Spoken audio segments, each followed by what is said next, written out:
In 5, 4, 3, 2, 1. This week on Simulcast 248, we're talking about the Nexus ordering fiasco of 2014, HTC flash deals, Lollipop, and we have inbox invites. We'll talk about it all right here on the Simulcast. It is Wednesday, November the 5th. I'm Bill Stebbins, and you are listening to Simulcast 248. How did it get to be November already? All I gotta say is remember the 5th of November. Oh yes, the infamous 5th of November. It was a good day for me. I don't know about you. Oh, mine was awesome. Even though it was my first day back to work. Patrick had a birthday last week. Yep. He's like 28. I wish. Well, we missed last week. If you missed us the week before, you'll know why we missed last week. Because we're now on 2-week schedule. We want to make sure we have enough time and energy and news to talk about, and 2-week schedule makes sense for us. So that's what we're doing. Especially during this holiday season. That's right. It's not very much news and lots of life going on. Yeah, God is there. So while we were away, there was lots of Nexus and Android stuff. So we don't even have an Apple section this week. We're not even going to talk about anything Apple related. We're going to go right into the Google stuff. Googly goodness. The googly material designy goodness. All right, so Nexus 6 in all its glory. I wish I had one to show you. We've already talked about the specs, I think. It is a Quad HD screen. It looks just like a Moto X 2014, only bigger. And I guess that's really all we need to say about it, right? No, I'm just kidding. Well, I mean, the big thing with it, you're starting to see a lot of the commercials for it, as well as the Motorola, the turbocharger stuff. They have that commercial with, I can't think the actor's name, the one who played in Spider-Man movies. James Franco. Franco. Did you know he's an iPhone user? Really? Yes. Interesting. I don't really care, but the video was kind of cool, just showing the whole thing of him falling and then turbocharging. Yep. So right now I'm rocking a Moto X. Sweet. That's what I've landed on. Cheap Moto X for now. I did finally that Nexus thing last week. I gotta tell you, that was as frustrated as I've been trying to order any device. I worked from home last Wednesday, and I was right in front of my laptop all day long refreshing. I had page monitors going. I had push bullet notifications. I had my buddy Jeff. He was watching as well. We were ready to go. The ordering window was 15 seconds. It's like trying to get tickets to Google I/O. It was so frustrating because I was there and I got one in my cart and then it disappeared. And I'm like, and I thought, well, that can't be it. That didn't last hardly any time. Normally, they do that and it fails and then comes right back. Yeah. That was it. And so I was mad all day. I was mad all week. And then today, I guess it was yesterday, they put some announcement up that they were going to start releasing more stock every Wednesday. Of course, they didn't say what time. So I was watching it, and I went to lunch, and I came back, and I was still watching. And then all of a sudden, I got the push bullet alert, and my page monitor went off, and I was like, there it is, boom, order done. It was super easy. And then, all of a sudden it was out of stock again. Although, didn't you say you didn't quite get the one you really wanted, though? Well, I wanted the 64. Oh, I was going to get the 64. I don't need 64 gigabytes. I used I don't know, 15 gigabytes on the OnePlus. I mean, all my stuff is in the cloud, and I've got 40 gigabytes of data to use every month. So it's not like I really need the 64. I thought, well, I'll take what I can get at this point. Yeah, I hear you. I mean, even on my Note 3, I think I use maybe 12 gigs. And then I was looking at the other day, I was like, let me see how much I have on this SD card. Like a quarter of a gig. Yeah, I don't really use that much data storage because like all my pictures are in the cloud. Yeah. And I like it that way because I switch device. I'm on my 4th device in a month. It's So, of crazy. course, now it's even easier for you to switch with Yeah. AT&T. Yeah. So the Nexus 6 is supposed to be leaving the warehouse on the 21st. I'm hoping that date changes. T-Mobile is supposedly going to have them on the 12th. So we'll see how that works I'm out. kind of playing the waiting game just to kind of see, because if I get one, I want to make sure it'll work on Verizon. So I'm trying to see if they're going to pull some crap where you have to buy it through them or not. So I'm just kind of waiting to see how that goes. And I don't have to have one right away. So I'm just kind of letting all this nightmare ordering process get out of the way first. Yeah. That's what I did with the last one I had, the Nexus 4. I just waited a couple months and then bought it. Well, see, and the Nexus 4 was a nightmare. The Nexus 5 was a piece of cake. You know, I waltzed in and I was like, yeah, I'll take one. And then that was it. There was it took like 2 hours for it to go out. I think the only one who had problems with the Nexus 5 was Sprint. Because initially the 32 gig ones, because they were only selling the 16 gigs, Right. Some idiot had forgot to go and set up the numbers in their system to be able to activate them. Yeah. So, Nexus 6, 64 gig Midnight Blue in stock right now. I'm still getting push bullet notifications. Oh, out of stock. Boom. Yeah. So, I mean, I'm excited to get it. I mean, I've been bouncing around. I haven't really had a great phone on AT&T since I've been on there. I had my OnePlus for like a few days, and then I was like, well, I'm going to get the Nexus 6. I'll go ahead and sell the OnePlus before they open invites, for that. And I sold my Nexus 7 LTE, and at one point I didn't even have a phone. I had to Weren't you using like an old Note 2 or something? Yeah, I was using my wife's Verizon Note 2, and then somebody wanted to buy that because I had it on Craigslist, and I was like, well, crap. So it was kind of funny. You said you got her a Nexus 4? I mean a Note 4? Note 3. Oh, she has a Note 3? Yeah, I bought a Note 4 just to try it out. That sucker was $875 off contract. Holy crap. So I used it 4 or 5 days, and then I returned it. It was a $35 restocking fee, but I didn't care. Apparently the eBay daily deal has an unlocked Note 3 for $369.99. Yeah. That's a pretty good deal. I got a good deal on one from Todd. He had a the Motorola one? Oh, T-Mobile, I don't know. Yeah. And he had it unlocked and all that. So it runs LTE just fine on AT&T. And then I got her a pink back for it, so she's styling it. And for her, that's still an upgrade because she was rocking the Note 2, right? Yeah, it's a I mean, the battery life for her is about double. Yeah. So yeah, she's super happy with it. She doesn't necessarily need the latest and greatest. So well, that's kind of like my thing is I think at some point I'm going to get a Nexus 6 just because I want one. Plus, I figure it'll be good because if I ever move carrier or something, I can use it on any of them. Yeah. But I mean, otherwise, my Note 3 rocks. The only time it slows down is when it's installing updates. Correct. Yep, and that's been ever since the beginning of Android.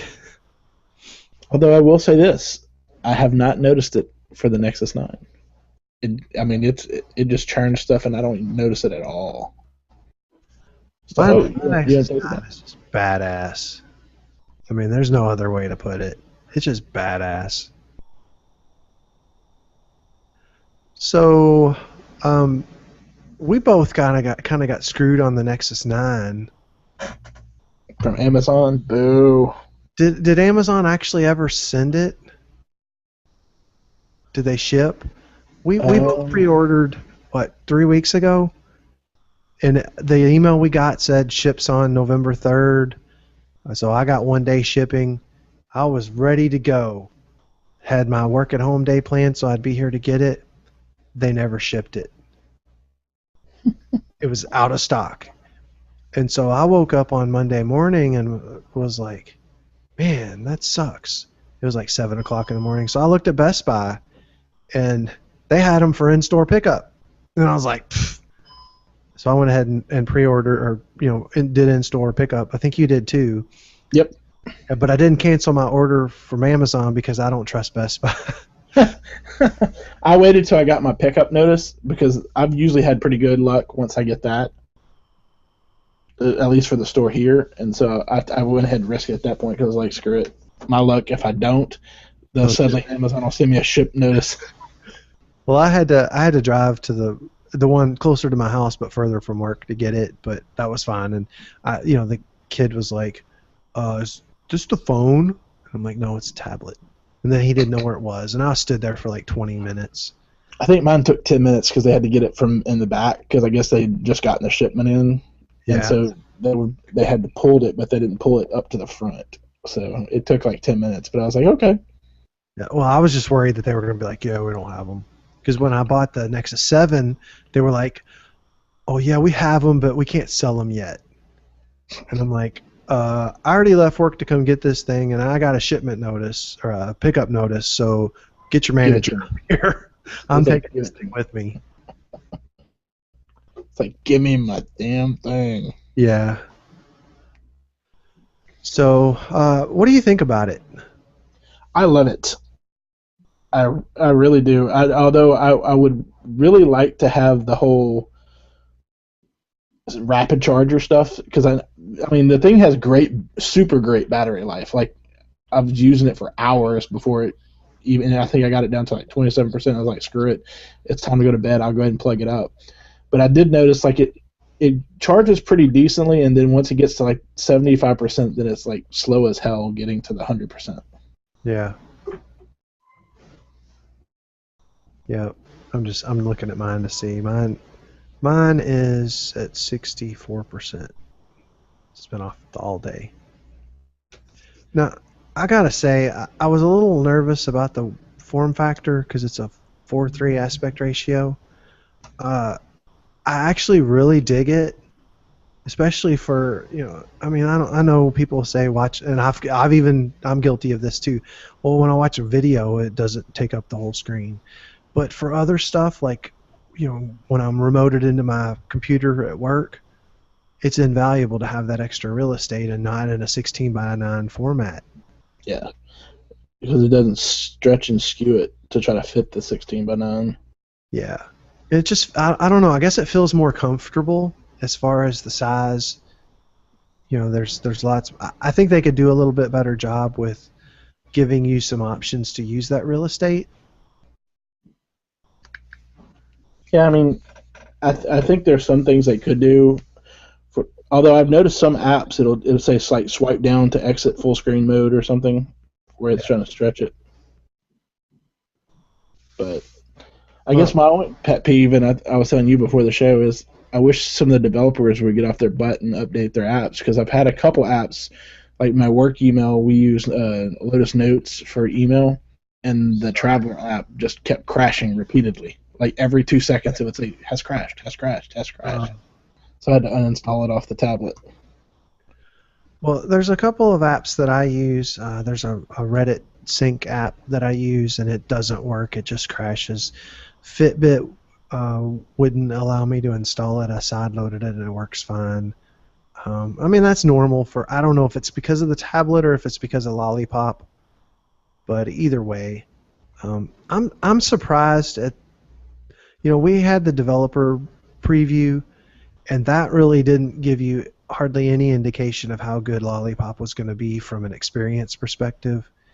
It didn't have all the animations turned on, and just all the kind of the polish. I mean, I won't say it's fun, but it's just a lot more interactive. You get a lot of feedback when you're using it. One of the first things I really liked when setting it up, because it asks you to put in your Wi-Fi, because then there's that giant update for Lollipop.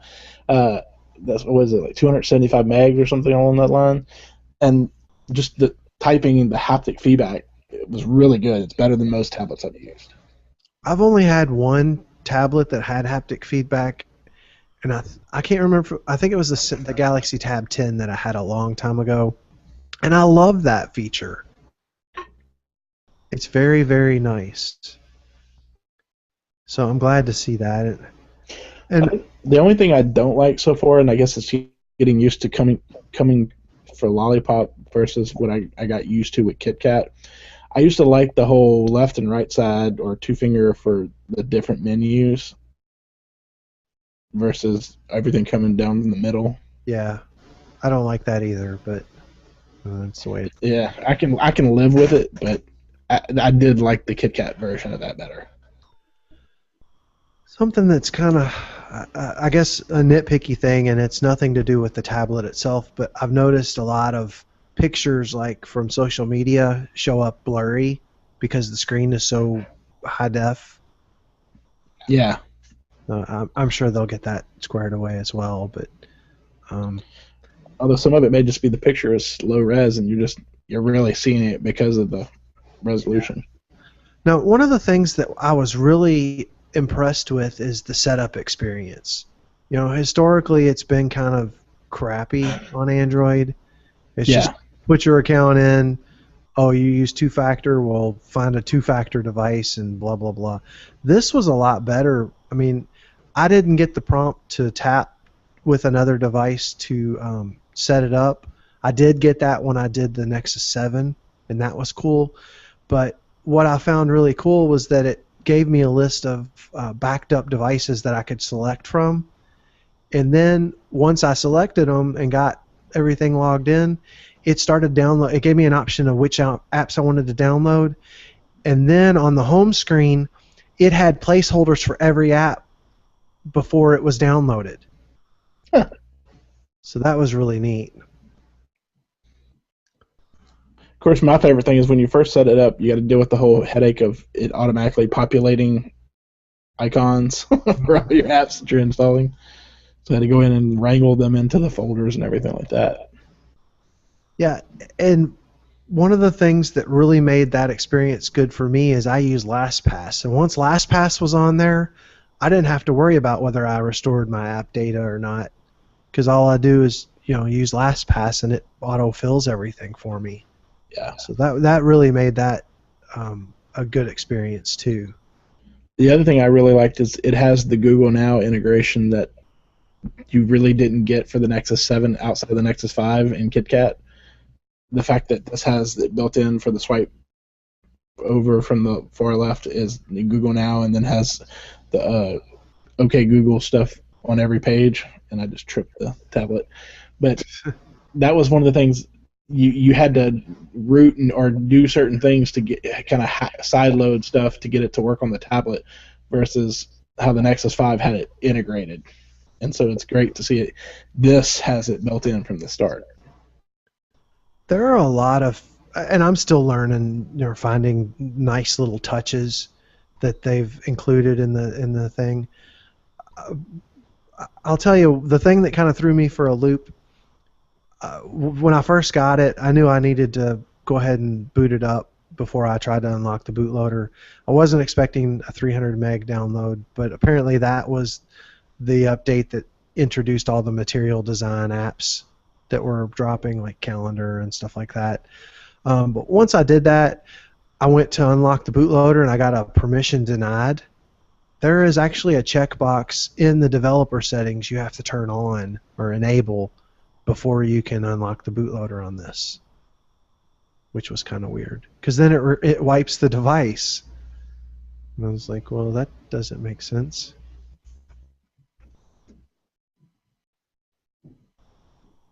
I'm already sending out invites to inbox. Oh, okay. We've gotten 2 requests just during the show. Oh, we got another one? Yeah. Steve just sent me a thing. He's like, where's mine? So I sent him one. Oh, okay. Sweet. As long as All I think right. he's showing a gold sticker, I'll keep sending them. um, so Nexus 9, I'm super impressed with it. I'm getting very frustrated, and I tweeted this earlier, I think yesterday. I'm getting kind of tired of all the blogs. They're not just with Android stuff, but just stuff in general. They just find the most asinine things to complain about, and I things that they're pointing out, I don't even know. I'm like, I would never even be like, they're poking on the back, and they were like, they had this, and then they're poking right here. Like, see, mine doesn't move. I think they must have um a defective device or something, because theirs was like boing boing boing. I'm like, Yeah, mine don't move that much. I mean, it moves a little bit at yeah. the corners, I mean, but you it's not can glued have on. no. It's a removable back, and it's the soft touch kind of gives it that effect too. Right. And I'm like, I don't want. I've held an iPad. I have an iPad. I don't want cold metal. My thing is, I don't care because it's going in a case as soon as the case comes in.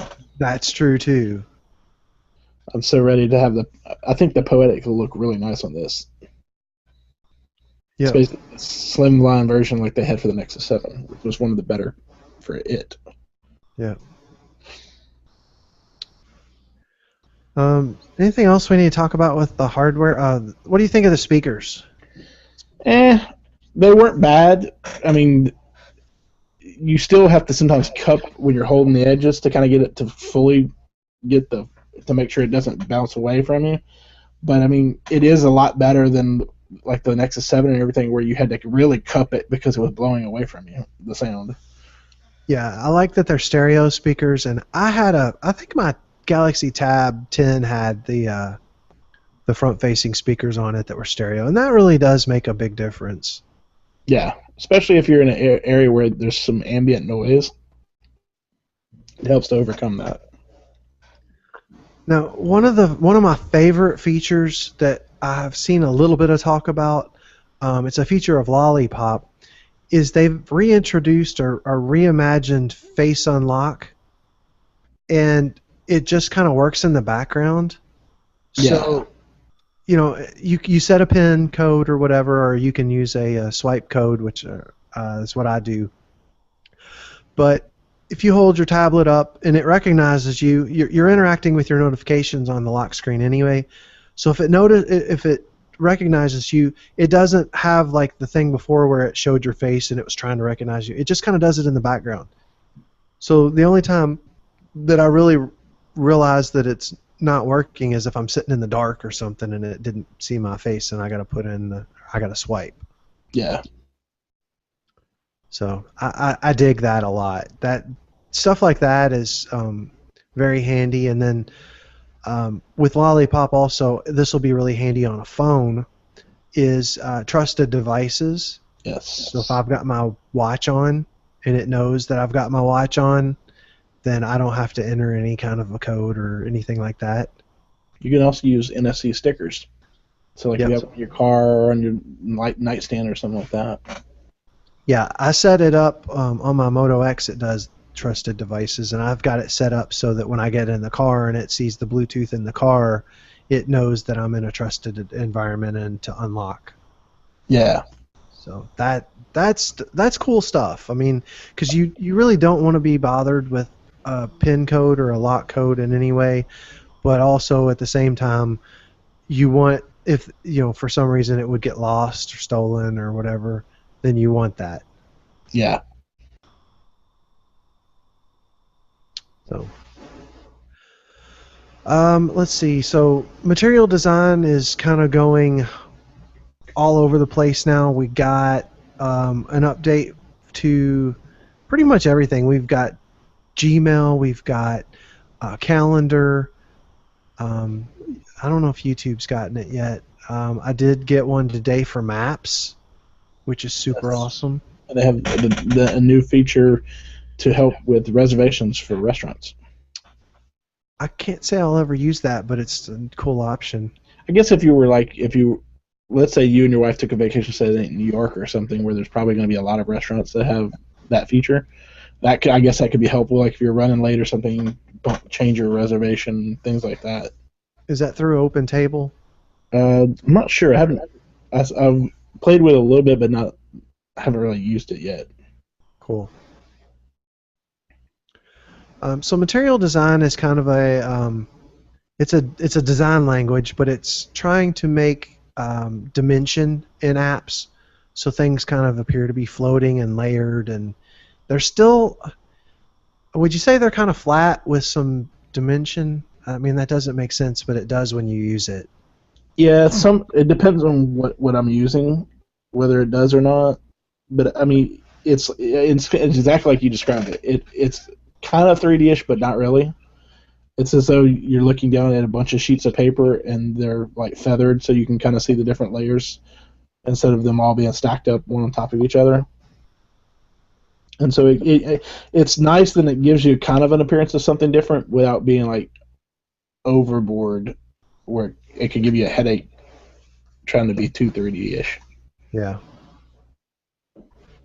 So I really dig it. I wasn't sure at first because I hadn't actually used any of them, but now that I'm using it, and there are several material design wallpaper apps that are out there too, and I could probably mention a couple of them. One is called Material Walls, and then there's another one called Tapet, T-A-P-E-T. They've got some really good-looking material design, and there's one I've got on my Moto X right now. That's probably a little girly, but whatever. It's orange. It's got orange. It's not pink. It's orange. Damn it. Check your monitor settings. That camera's a little off. The camera adds a little feminine to his screen. Yeah. So, pretty much the Nexus 6, the 9. We didn't talk about the player much. I'm not really. Has it been out there yet? I've seen some people talking about it. I don't know if it's been shipped, but the reviews I've seen have not been very good. Apparently, it's not even able to keep up with HD video. So, yeah. Good job, guys.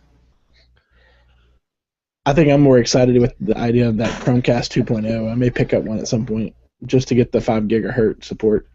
Yeah, that'll be nice.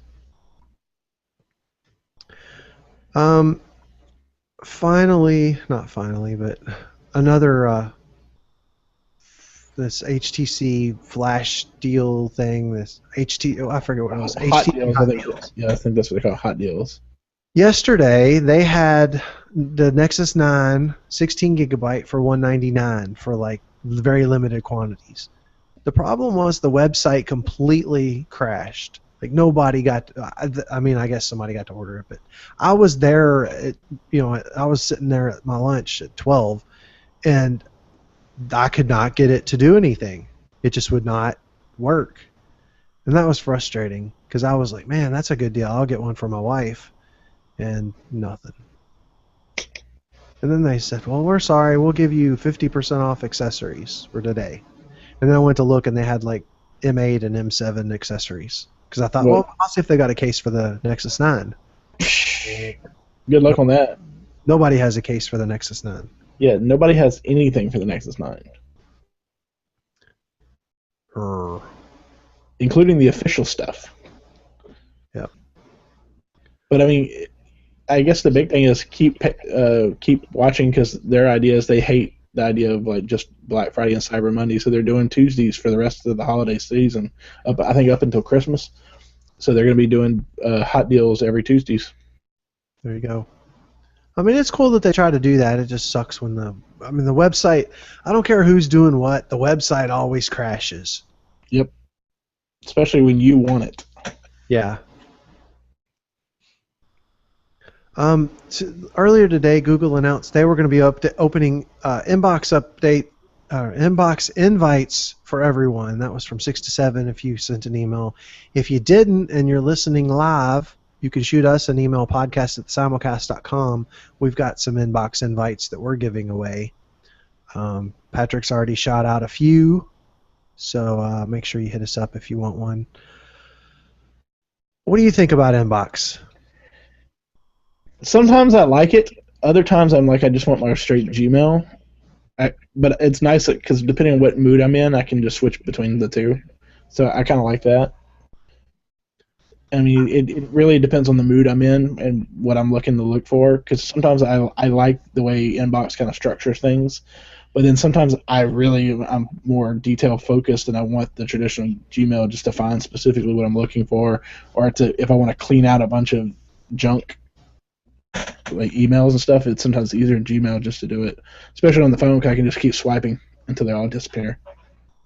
I've found that I've used Inbox almost exclusively since I got an invite, and it's really helped me with. I'm one of those people that wants to keep my inbox cleared out, and so when Gmail introduced the tabs, that really helped because then my primary one would stay kind of clean. And I like that in Inbox I can snooze stuff and let it come back to me. I wish that I could configure the snooze to automatic because it says like 7 p.m. or 7 a.m. and I don't want to wake up to a bunch of stuff that I snoozed the night before. I want to have it hit me at like 9 o'clock when I'm already at work and can actually deal with stuff. Yeah. But I mean, for a first effort, it definitely doesn't feel like a beta. It's material designy even on the web. So I'm super impressed with it, and I'm finding that the promos that it is categorizing, I can scan and see what's there, and then just hit the sweep all button, and I'm done with them. I don't spend any time outside of that, so that's nice.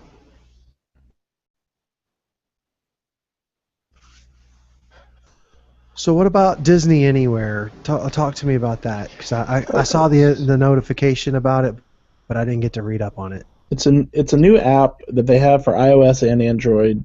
Basically, what Disney is trying to do is they realize people have different devices and then computers that they access their library of content.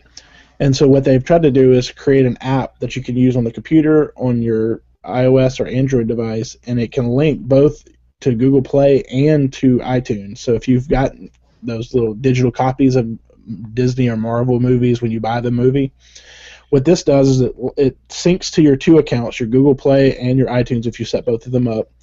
And what it does through the app is it lets you access those no matter which one. Like if you like in my case, I have some ones back when I used to have the iPad, like the Lion King and stuff I'd picked up because it had the digital copy. Well, now instead of just having to only use it on an iOS device, I can now access that from my Nexus 9, download it to my tablet, and watch. Just log into that account.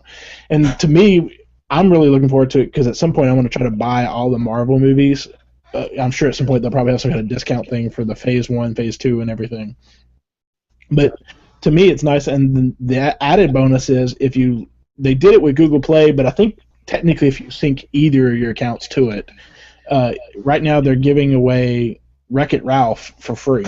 So if you're a person who has like kids and stuff and you've gotten those digital copies, and sometimes you get ones or you buy stuff on Play when it gets like the discounts during holiday season, and you might pick up like a Disney movie or something, any of the Disney and Marvel movies, and I think Pixar, they're going to have all of those accessible through one single app, which would be nice. That's what we needed. That way people aren't tied into one ecosystem. Yeah. Yeah, that's stupid. I mean, it's great because if you buy it in iTunes, you buy it in that. Once you have the account synced, it automatically populates them and authorizes you to use them in their app. That's nice. I'll have to check that out because Wreck-It Ralph was an awesome movie. Yeah. I mean, it's video games. Of course, it's awesome. I always like the scene with him and the villains. Yeah. It's Satine. So Amazon announced a new perk for Prime subscribers, which was unlimited photo storage. Still haven't quite quantified exactly how they're going to give it to you, but they announced it. For me, somebody who uses Google stuff, I don't know that I'll take advantage of the Amazon. I'm a Prime subscriber too, but my Google stuff just automatically syncs, and I don't have to worry about losing pictures or whatever because it's always backed up. So I could see this if you were somebody, let's say you'd just gotten a DSLR or something, or you do like some photography stuff as a hobby, and you want to keep all this stuff without paying like you just want a place to store them until you decide to do something with them. I could see this being, especially if you already have Prime, so you could use this instead of paying for a Pix or whatever. But I mean, I'm still curious to see exactly how they're going to do it. If you're going to have to get like one of their sideload one of their apps and things of that sort. So that's what I imagine, and that kind of stinks. I mean, I don't see I pay the $1.99 for the 100 gigs on for Google, so for Google Cloud, for Drive, I guess technically. But so I mean, I don't necessarily see this as something I'll use, but I mean, they're offering it extra to Prime subscribers. Of course, I guess this in the long term be other reasons to justify upping the charge for the annual charge for Prime. True. Wish they would just put it back to $80 and quit giving me this crap. I just wish they'd update their new streaming app they have and make it work on Lollipop. Yeah, that would be really nice on the tablet. Yeah. So one of the first sites that I always like to look at when a new device comes out is iFixit, because they always do a teardown, and being the nerd that I am, I like to see all the innards of whatever I'm getting. The Nexus 9 only got a repairability score of 3 out of 10. Does that bother you? Not so much, because I'm never going to fix it myself anyway. See, that's me. I mean, sometimes I do, but it's not like a primary thing like, oh, I can't fix that, so I'm not buying it. I think the thing I usually like is because what I really like is when they tear up the iOS devices, because that's the only way we know how much RAM it has, because they'll never tell you. It takes iFixit to take it apart to tell you. So I mean, I can understand the idea, and part of the things they point out are things that it's just kind of becoming more ubiquitous against tablets. A lot of ribbons and everything. Yeah, you can take it apart, but you really shouldn't do it yourself. The only other bad one was because as we get thinner, and it's kind of going to all these, is that all of it's connected. So if you break your screen, you pretty much have to replace the entire part because it's all glued together. Yeah. But that's just a fact of life. As you get thinner, you have to do that. Yeah, I mean, if you want it thinner, everything's going to be laminated. That means you can't take it apart and put it back together. And I've had some iPads apart, I've had some iPhones apart, I've had some Galaxy phones apart. I mean, they're pretty straightforward, but still, I mean, there's a lot of delicate ribbons and stuff like that, and you're better off either if it's a big concern to you, have some kind of extended warranty or damage protection, or just be, hey, if I break it, I gotta buy another one. I mean, or just pay the lucrative price to get it fixed, which is what I'll be doing for the $115 to get my Moto 360 fixed. Oh, because apparently something went whack on the screen. Of course, my pet peeve with this is Motorola's website for doing warranty repair sucks, because it asks you for the serial number. You put in the serial number and it asks for a phone number. And you're like, you didn't ask for a phone number. You asked for a serial number. Wow. So I have a feeling I'll be calling them later this week to schedule a repair. It may be covered under warranty, I don't know, but I'm kind of preparing myself for them to say something broke.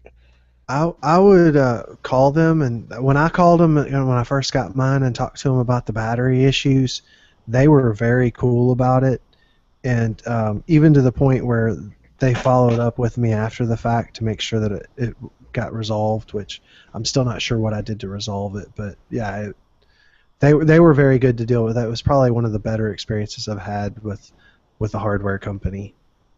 Because the way mine just kind of went scrambled, I'm kind of facing the fact that even though the outside's perfectly fine, it's probably inside the digitizer probably cracked.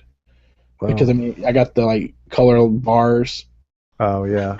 Which is not a good sign, usually on a touchscreen.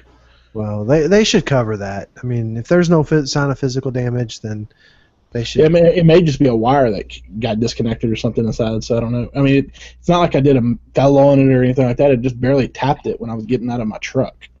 Well, you know what, Patrick? You should go on iFixit and see what you need to do to fix it. I have a feeling it's probably even worse with the Moto 360. Yeah, I looked at that teardown. That one doesn't look like it's a very fun thing. Since it's waterproof, you'll never get it back together and still be waterproof. Nah, water it's probably super glued. Yeah. And I figure, I mean, even if I have to pay the repair cost, it's still cheaper than buying a new one. So screw it. Yeah.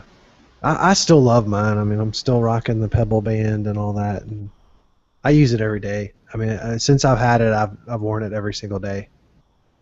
So handy. Nice. All right, so people, we are on Google+. We are google.com/plus the Simulcast. We are on Twitter @the Simulcast. We are also on Facebook, facebook.com/the Simulcast. You can email us like Jeff, Steve, Colm, podcast@thesimulcast.com. If you want a inbox by Gmail invite, that's how you get a hold of us. And we also have a push bullet channel. pushbullet.com/channel tag equals Simulcast. Just go to the show notes. It's in there. You can leave us a voicemail, 203-903-CAST. You could even leave us 2, drunken and undrunk. And so Sure. We haven't had any of those lately. I must have made Clay mad. Come on, Clay. Call us. Come on, drink some beer. And that will move us on to the casting couch. Woohoo! And no spoilers, but Sons of Anarchy is pretty much all I've had time to catch up on, watch, besides Survivor. And Kiki Route. Yeah, I'm working on my mom's house, so that's kind of dampened any actual fun. But man, I love Sons of Anarchy. It's my favorite show on TV. I am ready for it to be over. I can't take anymore. The roller coaster has gotten you. Yeah, because it's just like a runaway locomotive, and I can't stand it anymore. I want off this train. You want closure. I do. I just want it to stop. Yeah. I love the show, but man, it's starting to just get, oh, really? Oh, really? I can't believe that. No. Yeah, that's what it's getting. There. Yep. They couldn't. Oh, they did. Never mind. Yeah. What do you have this week? For the most part, since all my shows were mostly on hiatus for a week, which I don't know why, Gotham, which is actually starting to get even better.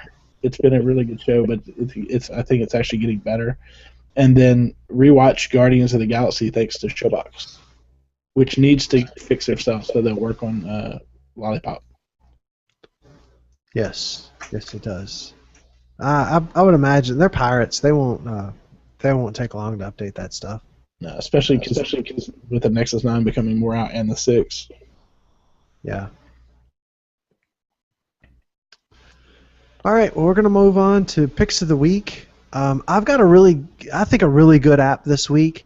It solved a huge problem for me. It's called Authy, and it's an Android app that allows you to do two-factor authentication. And if you've ever used two-factor authentication on your Gmail or your Dropbox or LastPass, you should be using some type of two-factor. What that does is ensures that you have a device that is authorized to allow you to log into a site or to your Gmail or whatever. The problem is Google's Authenticator app does not allow you to restore from a backup. And so if you get a new device, you would have to kill all your passwords and then recreate them and whatever. So there's no syncing of that, which makes it a pain in the butt, especially for me who's been changing devices quite a bit frequently, because when I want to log into another device, I've got to have another one there to be able to log in because I need to pull up the code. So the cool thing about Authy is it basically works the same way as Google Authenticator. However, it is cloud synced. So as long as you know the password when you log in, then it will restore all of the authorizations that you already put in. Nice. And it's free. So that really solved a big problem for me because I haven't rooted my Nexus 9. I can't root my Moto X. So, you know, I could restore a backup if I was rooted of the authentication app, but Authy just allows me to do that without any problems at all. So it's definitely worth checking out if you're using two-factor authentication. I may have to check that out. I've been using just the text, but then I found out apparently some of these carriers have been allowing people. Some people have gotten hacked with with this because the text. They were able to intercept the text by getting the numbers forwarded.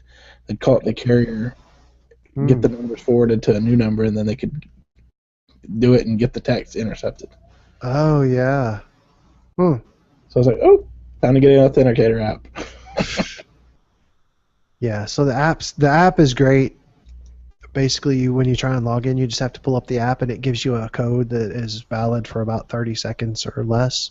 You key that in, and that validates that not only are you able to log in with your password, but you also have another device that allows you to have that access.